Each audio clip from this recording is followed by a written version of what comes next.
They were treated as pilgrims too, alongside their colleagues. But anyway, that's on a lighter note. Now, the HAJJ savings scheme is a concept that fortunately is enshrined in the NACON Act. I know there were studies, there were seminars, there were retreats before the adaptation. Now, when we came on board in October, we tried to dissect the implementation of the HAJJ savings scheme, HSS, let me say HSS, quantum. Having realized that there were reservations in its implementation from the states and other stakeholders. Now, the idea was to try and inculcate in our people the wisdom in investment. Invest for the future and to the future. Plan well ahead. There are some climes that have been practicing it for decades. Easy example is Malaysia, Indonesia, and some other countries. But again, going deep into that, it's for another day. Now, after the studies and after the tours and after the retreats, they now felt, look, why wouldn't Nigeria try the HSS? If it comes on board and it is successfully implemented, then it will eradicate most of these fire brigade approaches or last-minute arrangements going to Hajj. Because once you latch onto it, you would have been registered, you would have started depositing your money in the bank until it gets to a point that you've reached the exact threshold of what the Hajj fare is for that particular year. And then you are detached, you are asked for your preference, where you want to fly from. Is it Gombe? Is it Kaduna? Is it Anambra? Is it Edo? Name it.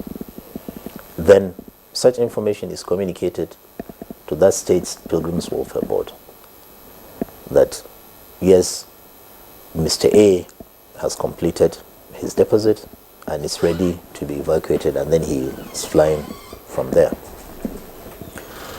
Like I said, we had discovered that there were reservations in its implementation, especially from the states, because the arrangement that we inherited was Jaiz Bank has been the only lead bank that receives the deposits from these intending pilgrims. And then, since it is purely an Islamic arrangement, the monies are invested in what is halal, and then there's a profit sharing formula between the banks, the depositor, and NACON, and the states. It's almost like a cooperative then? More or less. Now, but then where the problem arose, I think, was the sharing formula. Some were arguing that, look, Jais shouldn't get the higher percentage that they're getting, because what they do is just to receive the deposit and they trade with it. But like I said, this is work in progress, and we intend discussing amongst ourselves with all stakeholders to see how best we can implement it. Issue of whether they had gotten preferential treatment, what happened was the states, as far as they were concerned, believed that HSS, though that had invested in HSS, should have followed the same route the pilgrims followed in completing the amount after receipt of the subsidy.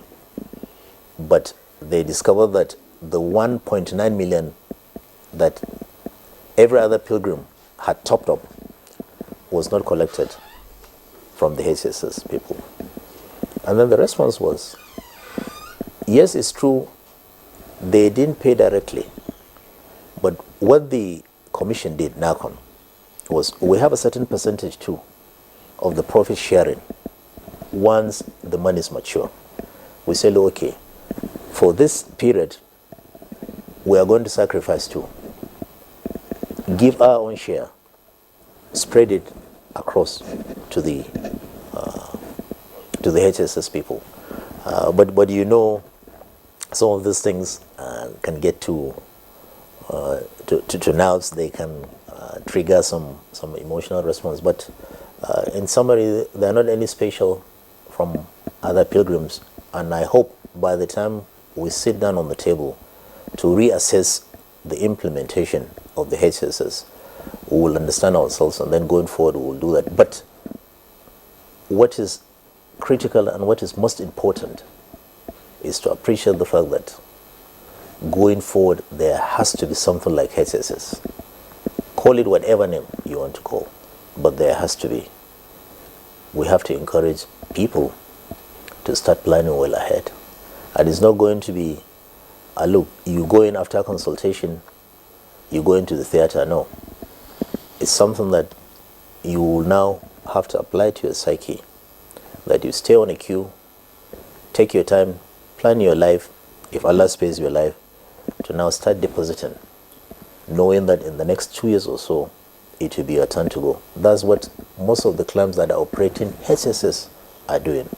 In other words, those pilgrims going to Hajj from Indonesia, Malaysia for the next 10 years know who they are. Once the time comes, you'll be told that, look, it's your time, get ready, next year is your year. And what they do again, helping those that would have invested, is in the halal way, they try to invest what they deposited, turn it around in the halal way. Some of them have gotten estate through that.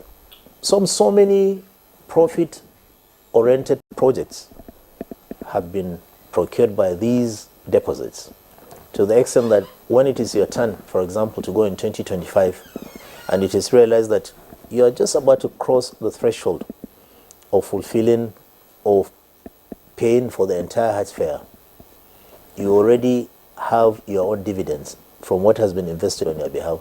They just say, well, of what was invested last year, based on your deposits, you have earned 100 naira. And of course, you are short by 80 naira to complete your fare. So if you don't mind, we will take from your 100 naira dividend, 80 naira put, and you still have 20 naira. These are the kind of things that we will all discuss, I mean, as stakeholders, understand.